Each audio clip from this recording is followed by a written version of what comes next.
Bueno, Marcelo, es un honor tenerte acá, un No, placer.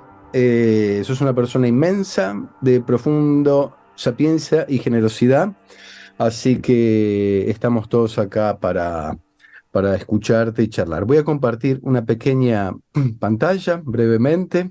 Diría yo seguramente la segunda casa tuya, Marcelo Wagner, que es el Museo de Farmacobotánica. No me animo a decir tu primera casa, pero sí tu segunda casa sin duda. El Museo de Farmacobotánica, para los que no lo conocen, él es el director, no importa si es el director emérito o no, él es el director del no, museo soy titular. titular. Es uno de los museos universitarios más bellos, interesantes y cautivantes de la Argentina y está en pleno corazón de la ciudad de Buenos Aires. Es un museo, como pueden ver, claramente, tal vez lo digo mal, pero que tiene es claramente victoriano el museo, ¿no? Eso es un gran gabinete de curiosidades con grandes colecciones botánicas, de farmacopeia, y es un espacio, digamos, que trasciende los cambios y está anclado en una sapiencia realmente extraordinaria. Estas son algunas de las pequeñas imágenes para que vean cuál es, digamos, el territorio en el cual trabaja Marcelo Wagner. Así que bueno, voy a dejar de compartir, pero quería mostrar esas imágenes porque es uno de los espacios museográficos, creo yo, más bellos de la Argentina. Bien, hoy vamos a hablar con Marcelo entonces sobre lo que es farmacobotánica, ¿sí? ¿Qué es la farmacobotánica? La farmacobotánica habla, digamos, de una indagación farmacológica a partir del estudio del mundo vegetal, de las plantas, ¿sí? Hoy algo importantísimo y muy puesto en valor, lamentablemente, por la crisis biótica y climática que atraviesa el planeta Tierra, y de mucho interés para en la sala hay muchísimos artistas que trabajan reflexionando sobre esta controversia climática y muchos están muy abordados al tema de las plantas, ¿sí? Como esta fuente originaria de producción a través de la fotosíntesis y ser los organismos tal vez más antiguos del planeta Tierra que conquistaron la Tierra. Entonces, queríamos también tratar un gran tema, digamos. Primero, el diálogo entre las plantas y la sociedad humana, ¿sí? Que no pasa sencillamente por regarlas y acariciarlas, sino que hay un estudio importante y un diálogo muy importante entre ellas. Y tal es este estudio y este diálogo tan importante que han, digamos, de alguna forma movilizado, ¿sí? Movilizado y dirimido cuestiones geopolíticas de la modernidad, absolutamente, e inclusive sociales, ¿sí? Sociales, y culturales, ¿sí? En el sentido del feminismo y del patriarcado, ¿sí? Y de segregaciones culturales muy importantes. ¿De qué forma las plantas pueden tener un rol activo en la geopolítica de la cultura humana? Es algo rarísimo si uno no lo conoce, pero cuando Marcelo nos empieza a hablar de ello, vamos a darnos cuenta de que es el basamento del desarrollo de la modernidad, el diálogo con el mundo biológico a través de las plantas. Entonces, Marcelo, bueno, antes que nada, bienvenido. Queríamos rápidamente preguntarte o que vos le cuentes a la gente en qué consiste, digamos, la prospección, ¿sí? La prospección botánica, ¿sí? Muy rápidamente, que es el área de acción, ¿no? En las cuales ustedes trabajan. Y después te voy a hacer dos pequeñas preguntas ya para que entremos realmente en tema, ¿sí? Bueno, digamos, lo que es la farmacobotánica en sí es una parte de lo que es la botánica, ¿no es cierto? Nosotros, especialmente en el museo, empezamos a encarar un estudio diferente a lo que se venía haciendo o tradicionalmente se hacía. Y si bien nosotros tenemos una visión cientificista, digamos, o sea, estamos metidos dentro de la ilustración y como consecuencia uno se mueve, nos permite también interactuar con distintas comunidades, fundamentalmente nuestra búsqueda hacia esas comunidades tradicionales, para rescatar el conocimiento que ellos tienen, ¿no? Y es decir, tratar, tenemos uno de nuestros colegas, uno de nuestros chicos, va a trabajar directamente con la comunidad y se inserta y trata de entenderlas y de pensar como piensan ellos, ¿cierto? E incluso hay una diferencia muy grande entre el saber científico y el saber popular y el saber criollo y el criollo de los originarios, peor todavía, o sea, estamos mucho más alejados justamente por la estructura en que nosotros basamos el conocimiento y como consecuencia de eso vamos rescatando ese conocimiento para traerlo a la ciencia y bueno, y a partir de ahí, que es lo que sería la bioprospección, se llama en realidad, es rescatar ese conocimiento. Eso lo ha hecho desde Schultes, digamos que es uno de los primeros se puede decir, etnógrafo o etnobotánico que uno ha conocido y que realmente ha iniciado un poco ese camino, ¿no? Y bueno, a eso tratamos de reproducirlo nosotros en nuestro museo, de la mejor Claro. manera posible con Marcelo, vos recién catalogaste de alguna forma algunos saberes. Dijiste el saber originario, el saber criollo. ¿Podés muy brevísimamente como Sí, especificar sí. qué sería cada O uno de esos? sea, generalmente nosotros dividimos a la medicina, o sea, nosotros hablamos medicina tradicional y medicina popular, ¿cierto? Las separamos bien porque son diferentes una de otra. Cuando nosotros hablamos de medicina tradicional, estamos hablando de un pueblo que habita en un área determinada, geográfica o fitogeográfica determinada, y aprende a manejar los recursos naturales del lugar.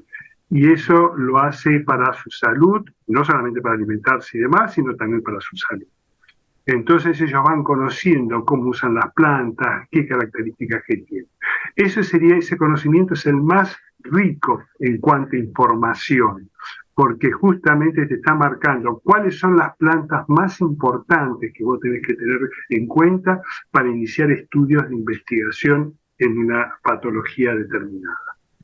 Lo que es difícil muchas veces es interpretar lo que ellos dicen, lo que es salud y enfermedad, que nada tiene que ver con nuestro concepto. Eso es lo que uno tiene que tratar de deshacer, de manera tal de que uno pueda llegar a formar parte, para lo cual tiene que aprender a conocer cuál es la anatomía, cuál es la fisiología, cuál es la farmacología de esta gente. ¿No es cierto? Porque lo que nosotros llamamos estómago, para ellos a lo mejor no es el estómago como lo conseguimos nosotros, sino es otra cosa. Aparecen nuevos órganos, aparece nueva fisiología en sus términos. De la misma manera nosotros pasamos a los criollos. Los criollos ya es distinto, ya es lo que nosotros llamaríamos una medicina popular mestiza entre lo popular que después lo voy a definir mejor, y lo que son las tradiciones. Y lo que es la medicina popular sería la medicina que constantemente nosotros tenemos a nuestros oídos. Todos los que usamos o usan plantas medicinales la van usando en función de lo que me dijo mi tía, lo que me dijo mi abuela, lo que salió por la tele, lo que dijo tal revista o lo que se escribió en tal revista. Entonces uno va cambiando. Por ejemplo, hagamos aloe. El que no usa aloe se muere.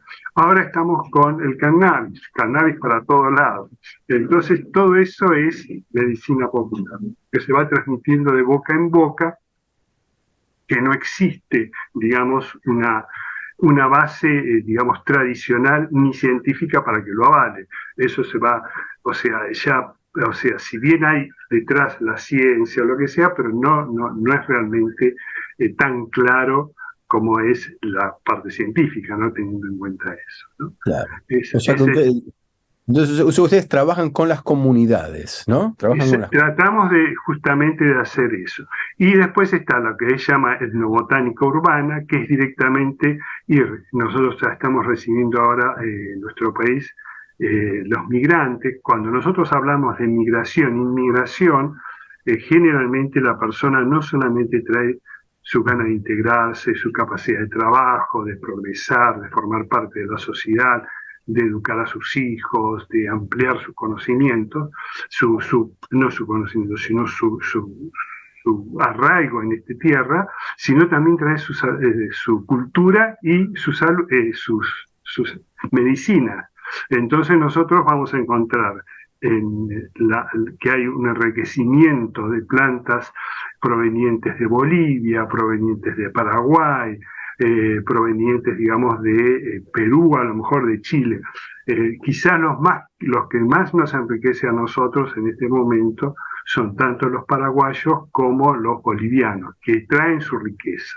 Lo hacemos urbana porque se hace acá en Capital Federal, en los centros digamos, donde se mueve la gente fundamentalmente. Por ejemplo, en Constitución, Retiro, ahí hay muchas estanterías de ventas callejeras de hierbas, digamos, de Paraguay, por ejemplo, en Liniers, famoso las ferias de los bolivianos. Entonces, todo eso nos trae cierta riqueza. Lo mismo está pasando con los asiáticos, que uno va y los encuentra, que de pronto tiene ciertas plantas que acá no existían, que no existen o no se usan y empiezan a aparecer, y la gente empieza lentamente a utilizarlas. Nosotros tenemos que conocerla y como consecuencia de eso, todo eso es lo que uno llamaría bioprospección. ¿De qué forma una planta puede? Y el ejemplo que me viene a la cabeza y que hablamos es el ejemplo de la quinina, que seguramente de la quina, digamos, ¿no? Que muchos acá en la sala conozcan, ¿no? Y es una planta oriunda de nuestro continente y que creo que hoy es difícil de encontrar. No sé, corregime si estoy equivocado, pero... No es, o sea, quizás no es el término difícil, sino, digamos, las grandes producciones fundamentalmente de quina ya no es nuestro continente prácticamente ni el lugar de origen, sino ya pasa a ser África y demás, ¿no? África, Oceanía, ahí vos tenés las plantaciones. Y Pero, bueno, pero, pero esas plantas son originarias de acá, ¿o no? sí. O sea, justamente ahí vos tenés. eh, Ahí es lindo el término bioprospección porque existe otro término que se llama biopiratería, ¿no es cierto? Y eso en nuestra historia tenés un montón de ese término con respecto al hecho de llevarse bueno, las potencias lo han hecho muchas veces, y sirvió justamente ya que especialmente cuando vos no lo podés tener, bueno, tratás de llevártelo. Y es lo que pasó con la quina, en cierto modo. Claro. La quina es una planta, bueno, yo la quiero mucho y por eso cada vez que vamos a veces converso de esta planta, porque es la planta que más impactó lo que América le dio al mundo y lo que más modificó, si vos querés, la geopolítica, como bien lo planteaste, independientemente del punto de vista estratégico y demás, pero fue eso, realmente fue maravillosa esa planta porque atacó uno de los problemas muy serios que hasta ese momento no lo podían paliar y especialmente los occidentales no podían acceder a ciertos lugares justamente por ese motivo, y los problemas que tenía Roma, que tenía Por la malaria, ¿no? Por la malaria, ¿no? sí, es el antimalárico por excelencia. Y Claro. ahí uno entra un poco en conflicto con respecto a, generalmente uno cuando habla de los pueblos primitivos o los pueblos que no son occidentales, que no pertenecen a nuestra cultura, uno los ve como que eran ignorantes o de un nivel de conocimiento bajo, ¿no? O sea, siempre existía esa soberbia por parte nuestra, ¿no? Y acá vos tenés un descubrimiento extraordinario que no sé si nosotros hubiéramos sido capaces de lograrlo, y vos te preguntás cómo llegaron a ese conocimiento. Eso siempre lo planteo, incluso cuando uno ve las trepanizaciones de los cráneos realizados por los pueblos preincaicos, ni siquiera incaicos, preincaicos, ¿no? O sea, cuando nosotros estábamos en una etapa digamos, con respecto a la medicina, media, digamos, todavía con cierto temor por el uso del cuerpo y llegar a ciertas partes de nuestro organismo, esos pueblos fueron capaces de intervenir quirúrgicamente, porque lo hacían no por razones religiosas y demás, como se pudo haber pensado, como ocurría muchas veces en los egipcios o como incluso los neandertales lo han hecho en su momento por cuestiones religiosas o místicas. Ellos lo hicieron directamente por razones quirúrgicas para curar una lesión, que era justamente un derrame cerebral o un problema de un coágulo más que nada, ¿no? Frente a un trauma que ellos tenían. Bueno, vamos directamente entonces a lo que a vos más te interesa, porque vos viste cómo yo voy para cualquier lado. Sí, vamos a hablar de trepanación de cerebros. Contanos un poco la historia, entonces, si no sé si La quina, con respecto a la quina, querés bueno, compartir.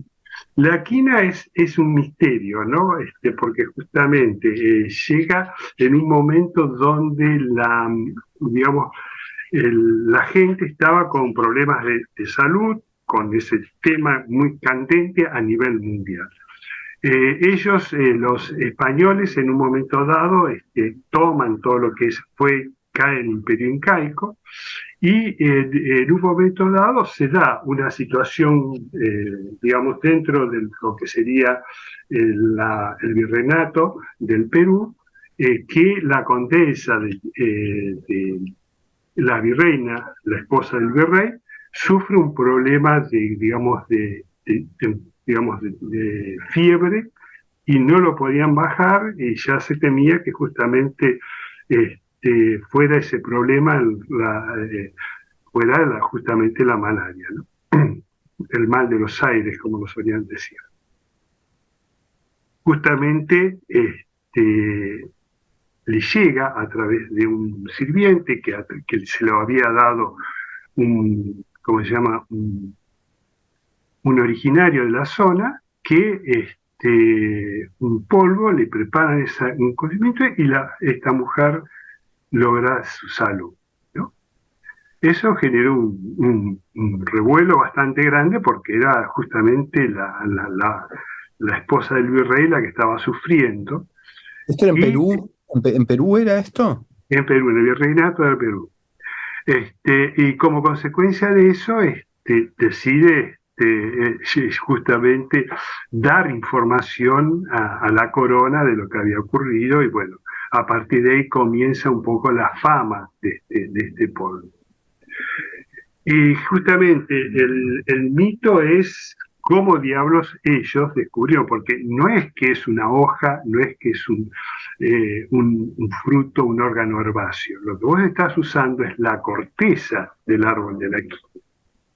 Es decir, vamos a ser honestos, es un árbol que crece a cierta altura, no es por más que sea, forma parte de lo que sería la selva de altura, vos tenés una biodiversidad muy grande desde el punto de vista arbóreo. Entonces vos decís, ¿cómo diablos hicieron?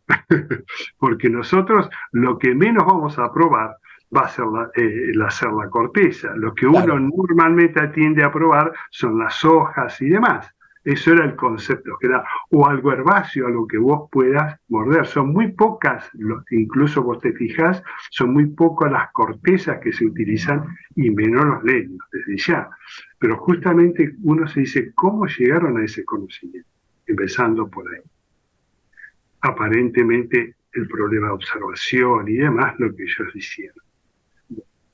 Para cortarte, porque si no es un poco largo todo esto, pero bueno, llega a la corona española, de ahí va también al Vaticano, obvio, y como consecuencia de eso, como eran generalmente los jesuitas los que más lo producieron, pasó a ser el polvo de los jesuitas o el polvo de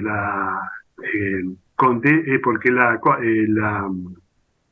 ¿cómo se llama? La esposa del virrey incluso el virrey, eran de Chinchón.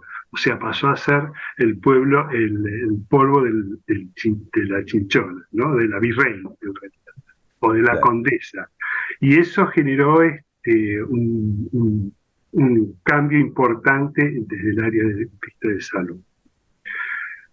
Desde o sea, hasta ese momento era una cosa que empezó a verse que en Roma la gente que lo utilizaba tenía buenos resultados terapéuticos y a raíz de eso empezó a expandirse por Europa. Menos en Gran Bretaña. Y en Gran Bretaña no se usaba justamente por razones. Hay 4 cosas que los británicos odiaban en ese momento y que incluso todavía se ve reflejado mucho en las películas, en las series y demás, que hace que nosotros,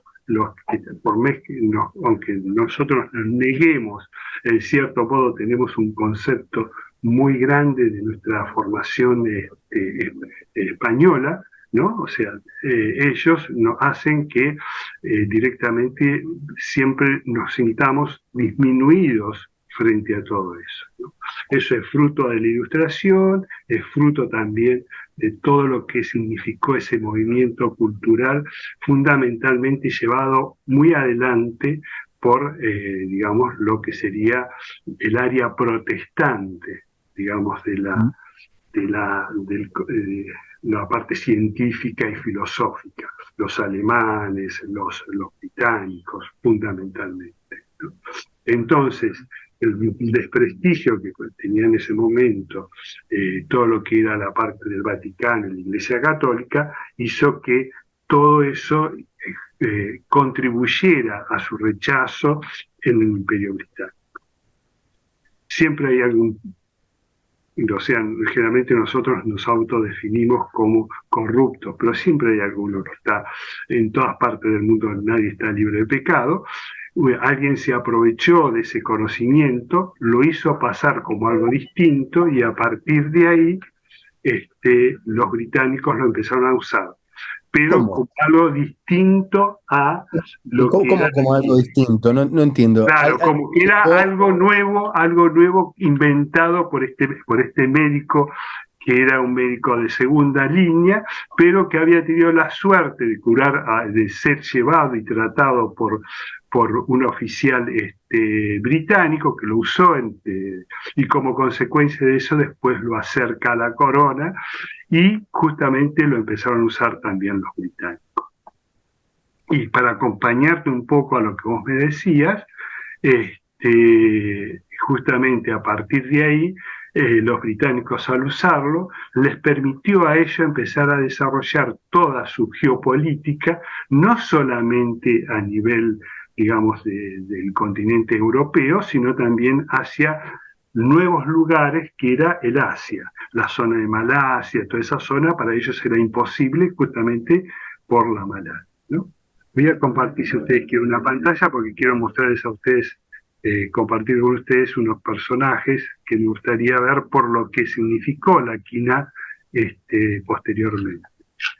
Esta diapositiva es bastante interesante porque vemos ahí al ejército británico preparándose justamente, gracias a la quina el Imperio Británico llegó a dominar el mundo, ¿no? Porque hasta ese momento, ya te decía, toda esa zona era imposible, sumado a los problemas locales que ellos tenían, ¿no? Entonces, lo que empezó a hacerse fundamentalmente es a utilizarla el ejército británico para poder avanzar. En un momento dado, los médicos deciden hacer una medida profiláctica, es decir, generar digamos, darles pequeñas dosis a los soldados para que ellos pudieran, como se dice, avanzar sobre la zona y evitar que se contagien y que caigan enfermos y tengan que ser medicados, digamos, empiecen a desarrollar la enfermedad, salgan de la línea de avance y sean tratados en los hospitales, o sea que tengan que volver a la retaguardia. Entonces, como consecuencia de eso, le daban pequeñas dosis como profilácticos.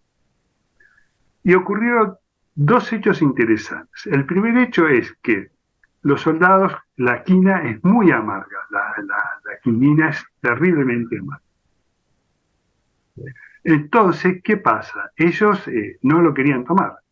Entonces decidieron, como se dice normalmente, transformarlo en una bebida más agradable. Entonces le daban agua la carbonataban, como ya estaba la parte de carbonatar el agua, y le agregaban como si fuera soda, ¿no? Y a veces se diluían jugos para darle un color sabor y le daban ese pequeña dosis. Ellos tomaban, no muy contentos, pero la absorbían. Los oficiales jamás van a tomar eso con agua, entonces ellos decidieron ponerle gin, ¿no es cierto? Y al agregarle justamente la bebida esta sustancia, le daba o sea, ese amargor favorecía darle un gusto distinto. Y así surgió la famosa gin tonic, ¿no?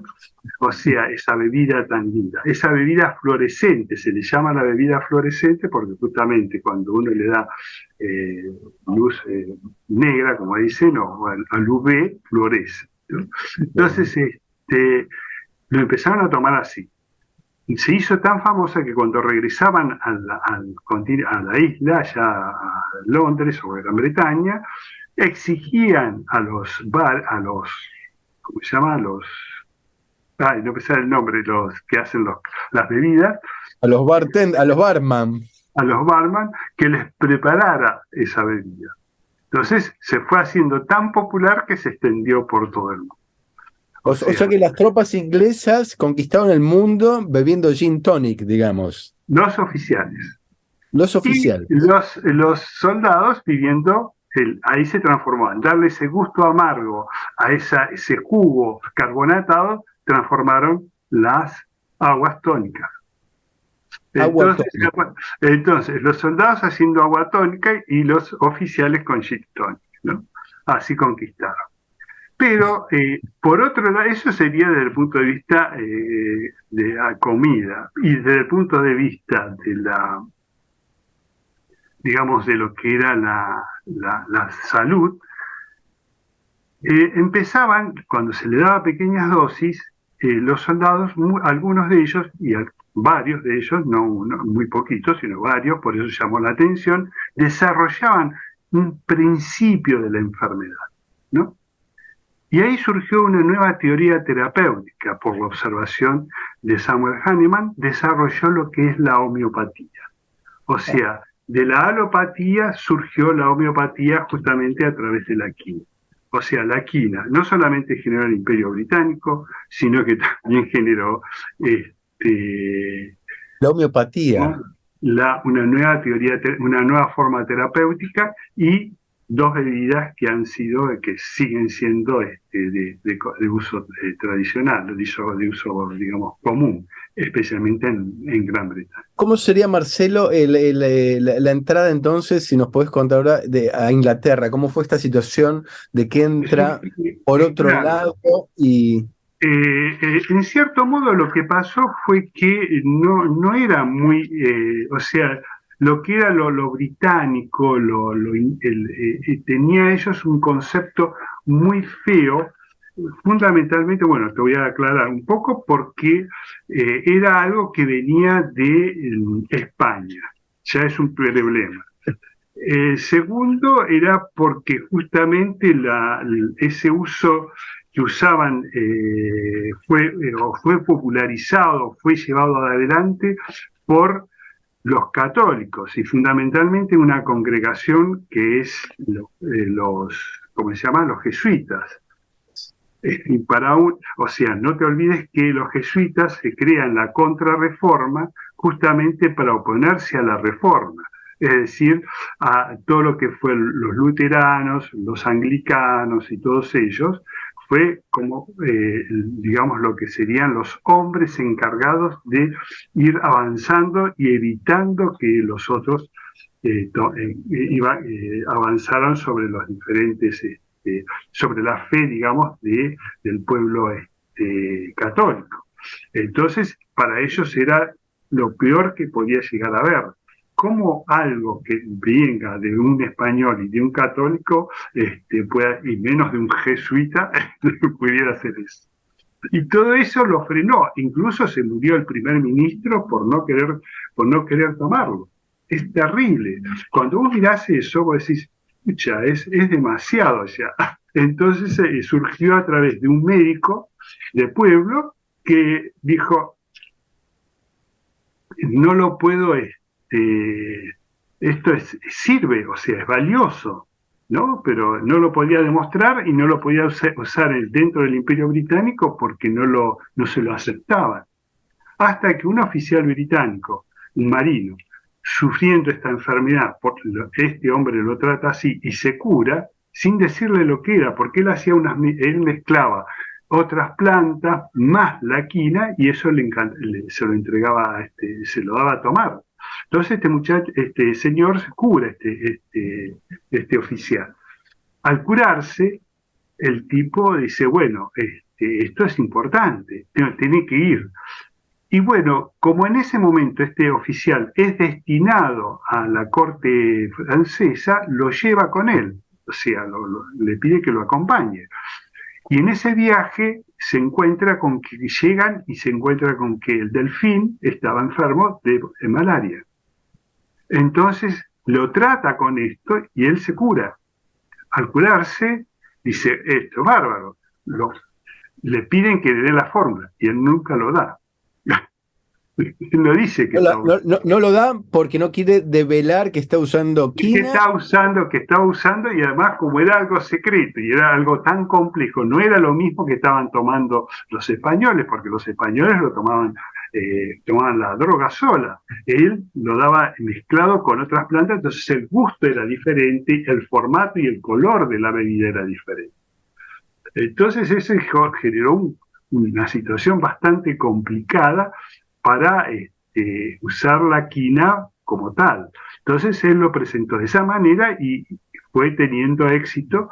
Obvio, va a la corona, los británicos se lo llevan, este hombre lo empieza a dar y lo da. La verdad que logra una situación económica extraordinaria, pero no da su receta hasta que pase un cierto tiempo después de que él se muera y después lo empiezan a sembrar en distintas zonas. Son realmente los spruce que lo siembra en la India, después se siembra en la isla de Java, en Indonesia, hasta que en la actualidad ya nosotros tenemos el mayor productor, es el Congo, de quina a nivel mundial, digamos, es el que prácticamente tiene el 50% del comercio, el otro un 30% lo tiene más o menos Indochina, después vos tenés que más o menos el 8% es la India. Esos son los mayores productores más o menos ¿cómo se llama?, de productores de quina. Así que el país de origen o la zona de origen es el que menos influencia tiene en el comercio internacional de la quina. E incluso llegó un momento en que casi desaparece este recurso o queda muy poco accesible, ¿no?, para la explotación. Por la gran depredación que hubo de todo eso, ¿no? O sea, eso es lo que realmente pasó. ¿Cómo es digamos, esta piratería del árbol de quina cuando los ingleses entonces ya saben a ciencia cierta que es la quina? ¿Se sabe cómo sucede esta O situación? sea, cuando ya se abre España, digamos, en cuanto o sea, no te olvides que hubo un viaje espectacular realizado en 1798, 99, por Bonpland y Humboldt, o Humboldt y Bonpland. Ujú. Eso abre al mundo científico América, ¿no? O sea, lo que es América, la parte de naturaleza y los recursos que tiene. O sea, ese viaje realmente abrió los ojos, porque hasta ese momento todo el trabajo, todo el conocimiento que había de América lo tenía España. O sea, ellos no lo dejaban salir. Eh, el, no se sabe por qué diablos ocurrió, por qué se les permitió a estos dos muchachos hacer ese viaje, a punto tal que ellos lo hacen, realmente logran descubrir algo extraordinario de la flora, de la fauna, se puede decir, y la geología, Fue extraordinario. Sinceramente es otro tema interesante de tratar, es el de Humboldt y Bonpland, ese viaje. Porque ese viaje permitió después a Darwin, y junto con toda la información que ellos habían llevado a Europa, le sirvió de libros de cabecera a él para hacer su viaje en el Beagle, que le permitió después entender mejor y sacar después, desarrollar su, ya que la nombraste al principio, y me imagino que lo debes admirar, esa es la teoría de la evolución. Realmente Claro. es todo ese trabajo, como decíamos, se apoyó fuertemente en los trabajos de Bonpland, de Darwin, de Humboldt y Bonpland. Esto debe ser interesante porque Humboldt y Aimé Bonpland son dos civiles, ¿no? Y ellos Claro, viajan y civiles eran en... jóvenes en ese momento cuando hacen ese viaje. Es un viaje extraordinario porque empieza en Venezuela y llega, estamos hablando de esa época, y llegan hasta Perú. O sea, es un viaje fabuloso que hacen. En medio de la selva, donde no había, como yo digo, no había ningún cristiano, así que creo que encontraron a uno nada más medio perdido ahí, que era ¿cómo se llama? Un misionero que estaba medio loco, perdido ahí en la selva, pero después no encontraron a nadie. O sea, y era selva, selva, selva, ¿no? Y Realmente España les daba permiso para cruzar les esos dio la territorios. autorización para que hicieran ese viaje. Lo hicieron con fondos propios, que el que Claro, financió prácticamente todo fue Humboldt, porque sí. venía de una familia prusiana de nobleza. Bonpland era más bien una familia burguesa francesa, y bueno, ellos lograron llevar ese conocimiento a Europa. Europa se empezó a interesar, España con el tiempo empezó a abrirse, y como consecuencia de eso surgieron después viajes de otros científicos. Uno de las, generalmente lo mismo que cuando pasó con Schulte. Schulte cuando va a Colombia y desarrolla todo eso fue a buscar el caucho. Y bueno, y acá también esta gente, además de hacer su trabajo de investigación, uno de los cosas era hacer biopiratería. Y dice, en ese momento, como fue el caucho durante la Segunda Guerra Mundial, fue acá ¿cómo se llama? La La, quina. la quita. Y el caucho es otro gran ejemplo histórico, ¿no? El caucho es otro ejemplo. Sí, o El, sea, que generalmente, o sea, España y después los países poseedores de una riqueza lo cuidaban, ¿sí? Y eso es lo que determinó que, por ejemplo, Brasil, toda la zona que había desarrollado muchísimo con el caucho, después desapareciera. eso, Manaos, por ejemplo, ¿no? Manaus es un ejemplo claro. ¿Y quién se lleva, Marcelo, el caucho? ¿Qui- Los norteamericanos. los norteamericanos. Bien, no sé si querés mostrar alguna otra imagen relacionada a la historia de Bueno, la quina. sí, sí, si vos querés, si vos me permitís, ahí, Sí. bueno, ahí tenés cómo se explotaba en medio de la selva y demás. Bueno, ahí tenés a doña Francisca, la santa virreina, como la La llamaban, Chinchona, la chinchona, este es el virrey, ¿sí? Bueno, y eso era un Bobadilla. poco y acá tenés un poco la planta, ¿ves? Fíjate vos, darte cuenta de que esa corteza puede llegar a ser medicinal, ¿no? Con esto te quiero dar pie entonces, tal vez si podemos ahora meternos en en el segundo tema Sí, no, porque esto es, nos lleva. que tiene que ver con también, ¿no? Con la brujería, el chamanismo, digamos, el curandero transformado, si se quiere, en bruja, y quería entonces ya llevar al auditorio a pensar un poquito cómo las plantas, ¿sí? Entonces también pueden evidenciar, ¿sí? Ciertos desequilibrios socioeconómicos, ¿sí? Y que eso después se traduzca, ¿sí?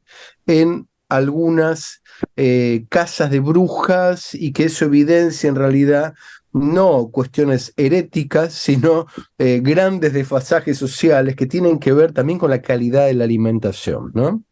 Uh-huh. Bueno, ya que me metiste por ese lado, en realidad el tema de las brujas va por otro lado, pero bien, podemos irnos por este lado también. Bueno, justamente uno de los temas que vos hablabas era de la calidad y la salud de los medicamentos, ¿no? O sea, quizás el hito más lindo que después se podría haber hablado, pero lo cambiamos por este otro que es más interesante, son las especias. Las Ajá, especies, si vos querés, tenés algo muy parecido a lo que pasó con la quina desde otro punto de vista, ¿no? Y ese ajá. sí que produjo cambios. Las especies en general produjo cambios históricos y geopolíticos terribles, terribles en todo lo que significó lo que somos ahora.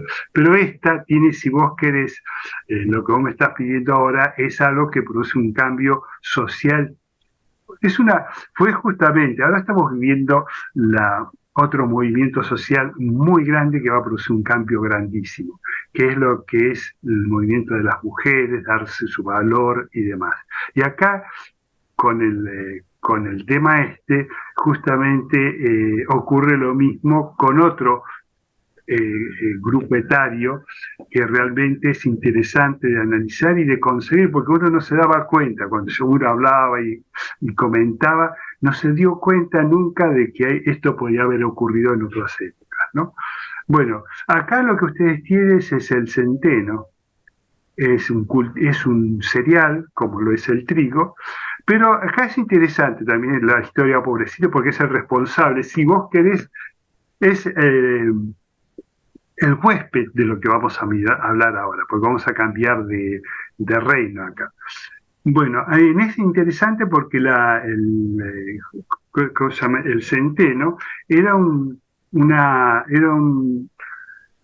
cereal que no lo dejó Roma entrar. O sea, que no entró a Europa hasta que no cayó el el imperio romano de Occidente. Recién en ese momento, o sea, cuando se produce la caída del imperio romano, la crisis social y alimentaria que hubo fue terrible, el desorden que hubo fue muy grande, el caos que hubo muy grande, la poca capacidad que tenían ese nuevo cambio hizo que empezara a haber hambre y demás. A raíz de esto, se libera, o sea, y al no haber frenos, el centeno tiene la característica en su cereal que es mucho más rústico, no tan apetecible, si vos querés, como puede ser el trigo, y es el que invade o crece mucho más rápido, eso tiene menos requerimientos que la planta de trigo. Y como consecuencia de eso empezó a avanzar. Simultáneamente, a medida que va transcurriendo la Edad Media, empieza a crecer el cultivo del centeno y ocurre un fenómeno también muy interesante, que es lo que se llama el calentamiento global. Se va produciendo un calentamiento del planeta y como consecuencia de eso empieza a haber una mejor temperatura y cultivos del Mediterráneo empiezan a subir hacia el norte, ¿no es cierto? Por eso nosotros llegamos a tener plantaciones de vino, de vid en Alemania, que por el clima de ese anterior, que era mucho más frío, no ocurría. Entonces llegó a toda esa zona, pero el que más predominó y el que más avanzó, más que el trigo, es el centeno.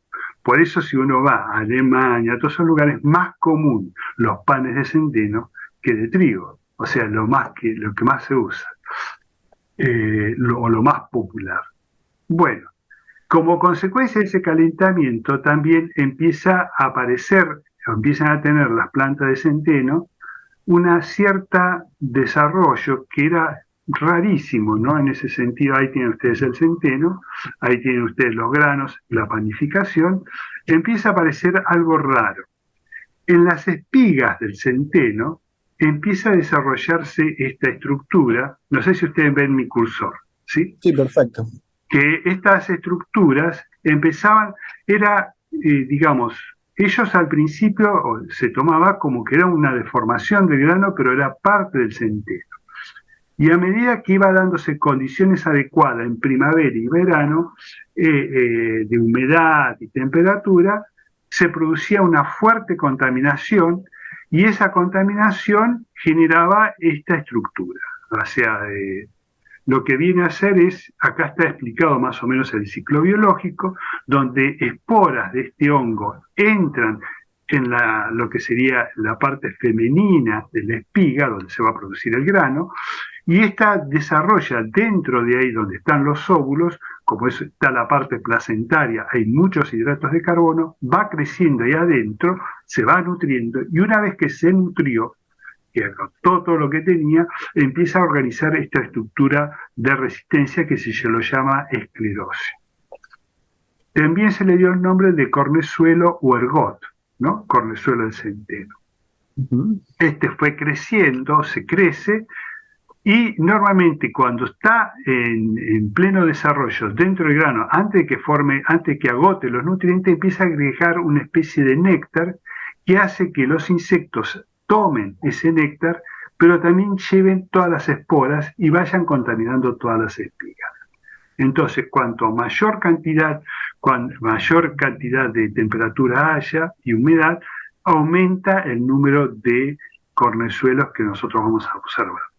Cuando se cae la espiga, por quemadura, estos cornezuelos permanecen en el suelo hasta que las condiciones vuelvan a ser propicias y ahí vuelve a germinar, genera de vuelta estas estructuras medio raras, genera estas esporas salen y retoman de vuelta el ciclo, ¿cierto?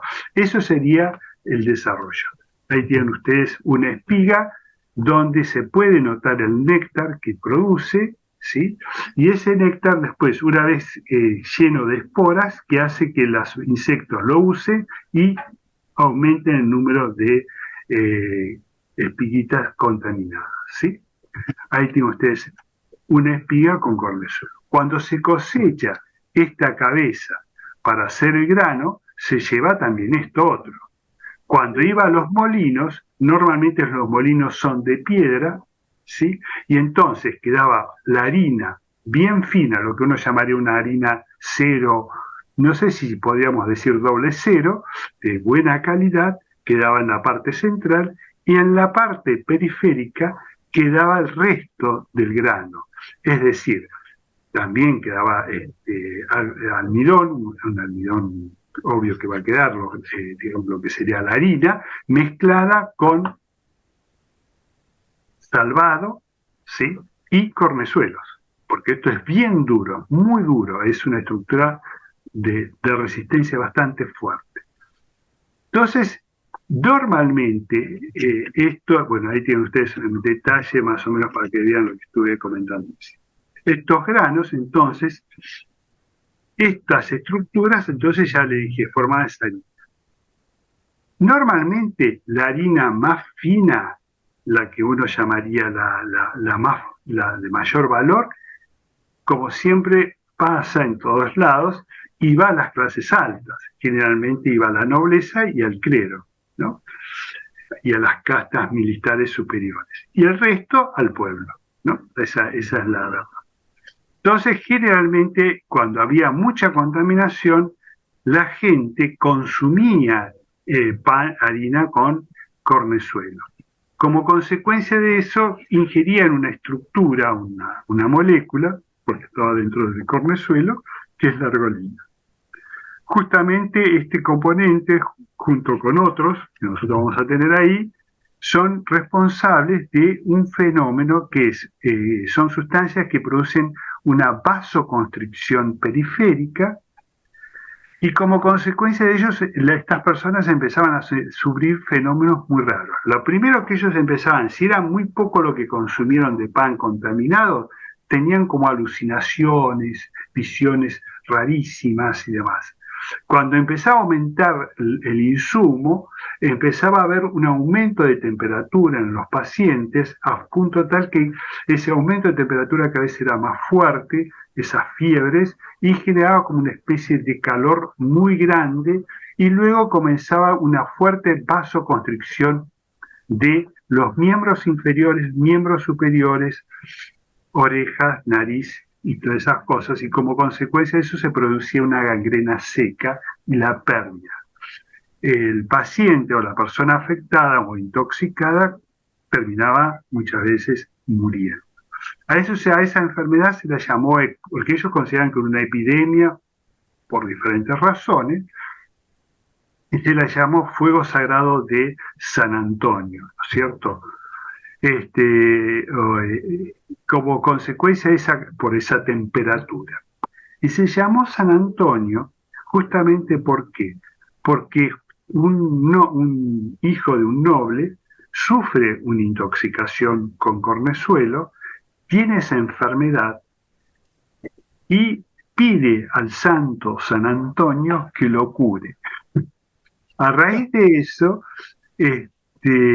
como empieza a recuperarse y gracias a Dios se logró sanar, lo llamó, decidió crear una especie de convento, creó una orden especial, o se creó una orden especial, justamente para curar a los pacientes, como si fuera un hospital, ¿no? En ese momento los conventos servían como hospitales en muchas veces, o en general. Como la gente que más o menos empezaba a tener estos problemas eran llevados y sanados, se justamente cobraron una importancia muy grande y de ahí que se le dio el nombre de Fuego Sagrado de San Antonio. Entonces vos te preguntas, ¿por qué se curaba? Porque justamente le daban pan y carne. Al darle pan sin cornezuelo y harina y carne, la persona se recuperaba, ¿no? O sea, le sacabas la gente que te intoxicaba. La gente común, que no podía acceder a eso o que no quedaba, obvio se moría, como yo te comentaba, ¿no? Y bueno, justamente otro de los temas, bueno, primero actúa sobre el sistema nervioso, justamente en estados alucinatorios cuando comienza la enfermedad, y después sobre el tema circulatorio, ¿no? Y ahí vos tenés esta imagen, es muy linda esta imagen, porque vos tenés acá a un hombre del pueblo consumiendo pan, ¿no es cierto? Y acá, fíjate que el sacerdote no está consumiendo, pero y ese es el que se enferma. Y acá tenés justamente los monjes encargados del cuidado de San Antonio, con esta cruz tan particular, esta T, y justamente estos souvenirs son los miembros que es un Bueno, cómico, ¿no? Pero te está mostrando justamente el problema circulatorio que generaba, la pérdida de los miembros, los que lograban recuperarse si eran tomados a tiempo y ya si no se morían, ¿no? Incluso ahí tenés un dedo con gangrena con cornezuelo. Bueno, y otro de los temas ahí, a partir de ahí, después se fue descubriendo que era el responsable y demás.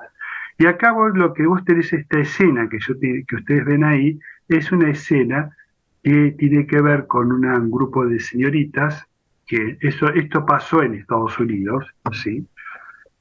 En una localidad llamada Harlem, justamente donde acordate que es en el norte de Estados Unidos, bueno, Boston.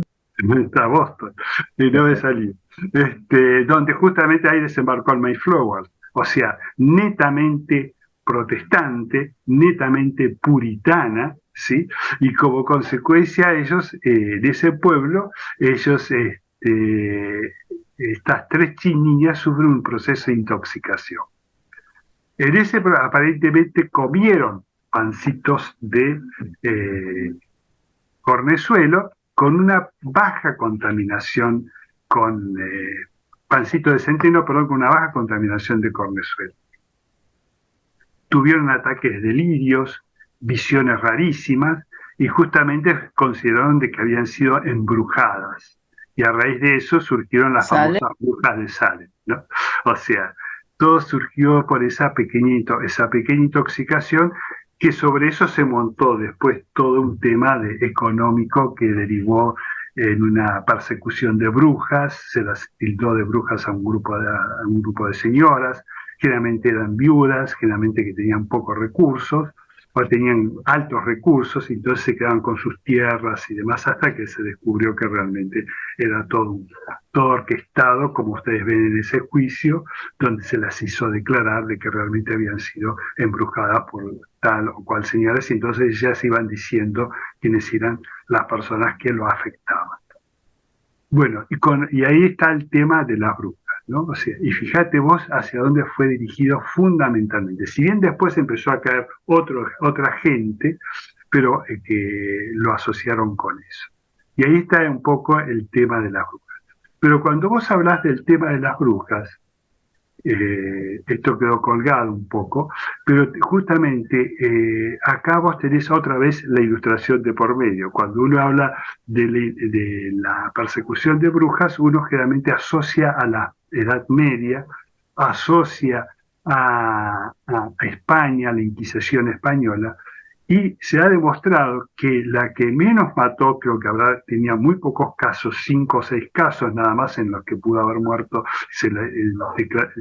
digamos, la Inquisición española decidió ejecutar, sino la Inquisición fue creada justamente para evitar que haya persecuciones erróneas y por falta de conocimientos teológicos sobre lo que es la brujería, ¿no? Y todo comenzó, si bien el responsable, eso sí, el Papa cuando autoriza justamente la creación de lo que se llamó la persecución. Y ese fenómeno ocurre con lo que se llamó ese pequeño un pico anómalo que ocurre en un periodo glaciar, ¿sí? En la Edad Media, a fines de la Edad Media y principios de la Edad Media. Ahí ocurre un fenómeno muy serio, que es justamente la pérdida de recursos, justamente la hambruna y demás, y empezaron a buscar que era castigo del Señor, ¿no? De Dios. Y como consecuencia de eso empezaron a buscar culpables, porque al principio pensaban que era un problema climático, que iba a pasar, pero eso se mantenía, se habló de que era el pecado, que era todo eso, todo eso popularmente, e incluso a veces la misma iglesia lo fomentaba, y como consecuencia de eso empezaron a haber ciertas persecuciones. Y fundamentalmente las persecuciones empiezan a dar ya prácticamente empezando la Edad Moderna. Y ahí empiezan los juicios, por un lado por parte de la Iglesia, pero por otro lado por parte de los gobiernos civiles, cada ciudad tenía sus jueces y demás, que ellos se encargaban después de juzgar. Y el inquisidor muchas veces iba a recorrer, y dependía de quién era el inquisidor, vos tenías. Y bueno, un libro justamente se crea para poder identificar las brujas, que fue algo terrible, porque el tipo que lo hace se ha demostrado que era un tipo misógeno, un tipo con un alto contenido de odio hacia las mujeres y demás. Era un sacerdote alemán que justamente escribe lo que se llamaba el martillo de las brujas. A partir de ahí se establecen las pautas, las normas que se tienen que ver justamente para la persecución, la búsqueda, digamos, de las personas que son brujas y demás, y entonces ahí empezó. Pero antes que eso hubo persecución contra los judíos, como siempre pasa, ¿viste? Empiezan primero con los judíos, después por los extranjeros, y después se buscó alguien es responsable, y ahí se habló de la... Que las brujas en realidad eran digamos, las curanderas, ¿no? Juntamente cuando uno habla de cuál era el perfil, Claro. el perfil, y justamente está bien claro en el martillo de las brujas, ¿no? Justamente el perfil que tenía que tener las brujas. Generalmente eran personas, generalmente mujeres, o eran mujeres, generalmente eran personas solteras o viudas, de edad avanzada, que generalmente no tenían nadie que las pudiera responder por ella, porque hasta ese momento los que respondían por las mujeres eran los hombres, porque las mujeres no tenían capacidad de pensar de nada, sino que eran prácticamente un poco lo que era el concepto griego de la mujer, o sea, eran objetos, ¿no? Para procrear y demás, pero no mucho más allá. Entonces, obvio que necesitaban un hombre para que él hablara por ella, hiciera sus cosas. ¿no? Todo eso vos lo tenés bien marcado en el martillo de las brujas, ¿no? Entonces, esas mujeres que estaban desamparadas prácticamente. Y por otro lado, cuando uno mira cómo era la salud, porque durante la Edad Media vos tenés dos niveles de tratamiento de la salud. Lo que nosotros llamaríamos una salud intelectual, producido por gente que tenía ciertos conocimientos y demás, que sería el caso típico, como les había comentado, Merlín sería el típico, y luego lo que uno llamaría las mujeres, generalmente las curanderas, que generalmente eran las mujeres, los curanderos, ¿no? Eran las mujeres. En el museo, ¿sí?, de farmacobotánica hay un sector dedicado, ¿sí?, a brujería o brujas en Argentina. ¿Cómo es la historia, digamos? ¿Hay una tradición de brujería en la Argentina? ¿Cómo es esto? Ahí vos tenés dos componentes. Por un lado, el lugar, y luego vos tenés el otro componente que es la discriminación. Todas aquellas personas que no son integradas en la sociedad, ellos hacían, en ese momento, estamos hablando de la época colonial, tenías los negros, tenías los indios, ¿sí? Bueno, los pueblos originarios, los indios, como se decía en ese momento, los mestizos, los mulatos, toda esa mezcla rara, el gaucho famoso, incluso te estoy hablando de precolonial hasta gran parte de del siglo XIX, ¿cómo se llama? XIX. Vos tenés ahí gente que se aislaba y bueno, y eras la famosa, así como vos tenías la Salamanca, vos ahí tenías las famosas reuniones de brujos. Y ahí justamente se hacían los gualichos, se hacían todas esas cosas, aprendían cosas, se metían las curanderas y demás, y bueno, y esos eran perseguidos en cierto modo por brujería, ¿no? En nuestro país hubo dos o tres casos que fueron ejecutados las tres personas en Tucumán, ¿Y fueron, perdón? justamente en Tucumán. O sea, Porque ahí estaba lo que sería el juzgado. Eso fundamentalmente vos lo tenés en la zona de Santiago del Estero, donde se reunían antes de que sacaran los quebrachos, ¿no? Esos bosques, y ahí se comían la chicha, se bailaba. En realidad, lo que ocurría más que nada era canciones, música, se aprendía a tocar, se aprendía a cantar, se payaba, digamos, era un lugar como vos decís, de juntarse para aquellas personas que no eran aceptadas dentro de la sociedad. Los fueron, desplazados. son juzgadas, dijiste. ¿Son Fueron juzgadas? juzgadas tres por brujería, sí. Y ¿sabes cuál era una de las famosos casos? Le decían, si se cura, si usted ahora practica lo que practique, porque generalmente eran curanderas que al hacer sus brebajes y demás, se moría alguien, y entonces, porque vos tenés lo que se llama la brujería blanca y la brujería negra, que eso lo conocemos todos. La blanca es la que vos servís para curar y para hacer el bien. Y la negra es para aquella persona que quiere que se le muera el esposo para poder heredar, aquella persona que va a recurrir a la bruja o a la curandera para que le traiga, le genere, digamos, mate a la vecina o le produzca un daño en la salud, en lo que sea. Es para producir el mal. Esa es la magia negra. Entonces se la acusaban de magia. Mientras sea magia blanca no hay problema. El problema venía con la magia negra. Pobre, a lo mejor hizo que se le muera alguien y fue y le dijo que sí, se murió lamentablemente, y entonces ahí lo acusaban. Entonces decía, si se muere, sos bruja. Si no se muere, sos bruja porque no lo sabes matar. Así que lo terminaban matando a la persona. Eso fue uno de los casos más famosos. Y ese juicio de brujería, ¿en qué terminaba? ¿En qué? No, generalmente se le daba algunos latigazos, algunas cosas así, no, o sea, no lo vuelvas a hacer más y ya está, pero o terminabas un periodo de tiempo metido en calabozo y demás. Pero no.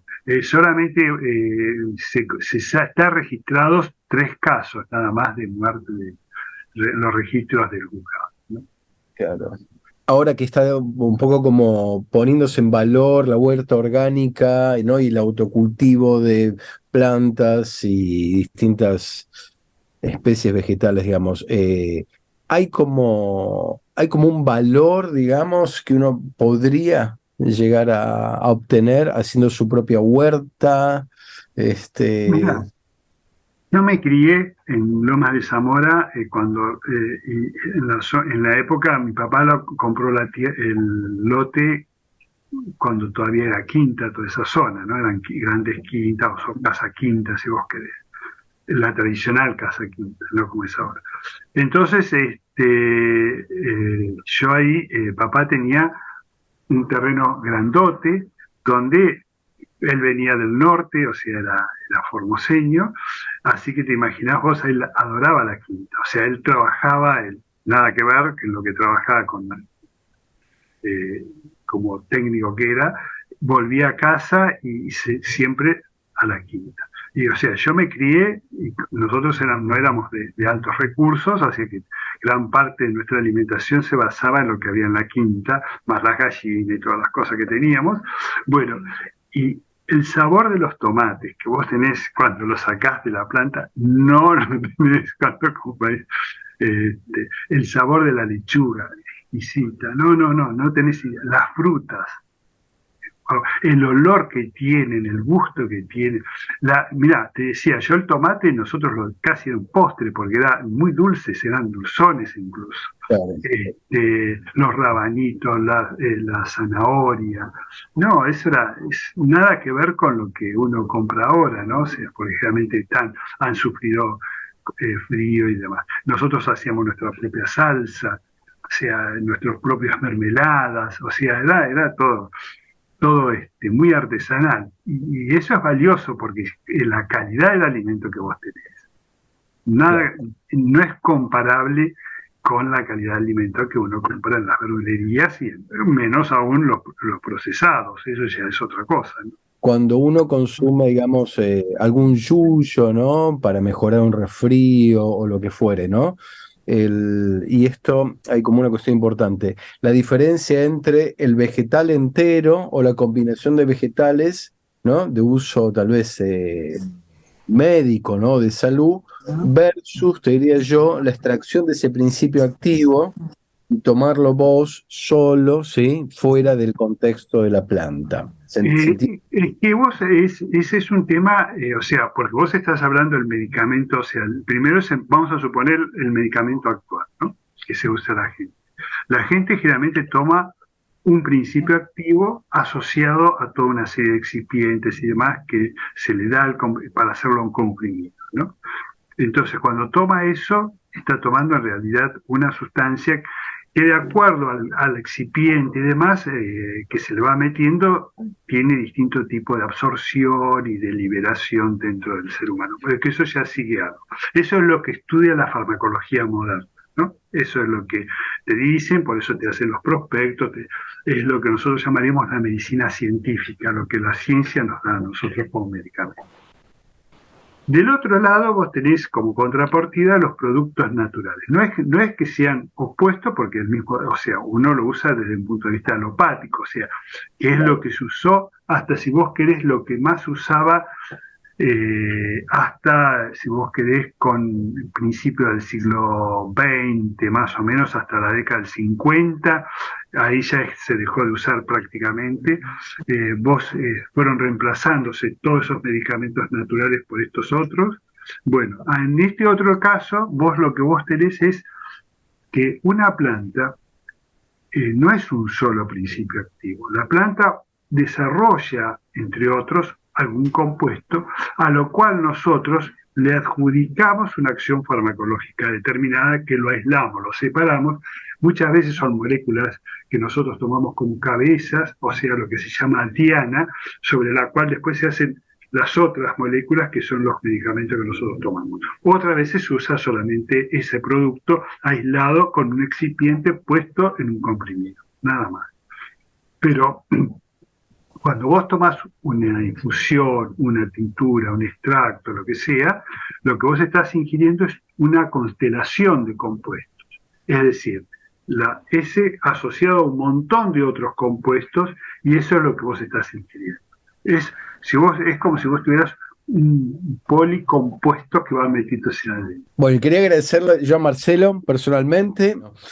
No sé, Marcelo, si querés decirnos algo, y si no, nos vamos todos a cenar ya. No, les agradezco el hecho de que estén acá, que me hayan escuchado. Si pueden venir a visitarnos, va a ser un placer. Las visitas que hacemos son recorridos así, vamos hablando, bueno, y en algún momento les comentamos algo. Como yo como le digo a Pablo, si ustedes me dejan, las charlas a veces pueden durar hasta 6 horas, 7 horas, todo dependiendo, no en serio, dependiendo el tiempo que tenga la persona y las ganas que tenga y la capacidad que tenga de aguantarme. Pero de aguantarnos, porque está Leo también acompañándome, pero no, nos gusta y que realmente nos visiten, porque para que conozcan algo de nuestro patrimonio, que es de la nación, del mundo, algunos ya hablan hay muchas cosas que ya forman parte de lo que es la reserva del patrimonio de la humanidad, ¿no? O sea, por esa documentación que hay ahí adentro y demás. Y es parte de nuestra historia, y yo creo que es bueno que lo sepamos, que lo conozcamos. Porque se ama lo que se conoce, lo que no se conoce no se ama. Y si se pierde, no se dan cuenta. Gracias de vuelta por haber estado conmigo, por haberme permitido hablar. Gracias, Pablo, por el lugar, no sé por permitirme. No, por favor.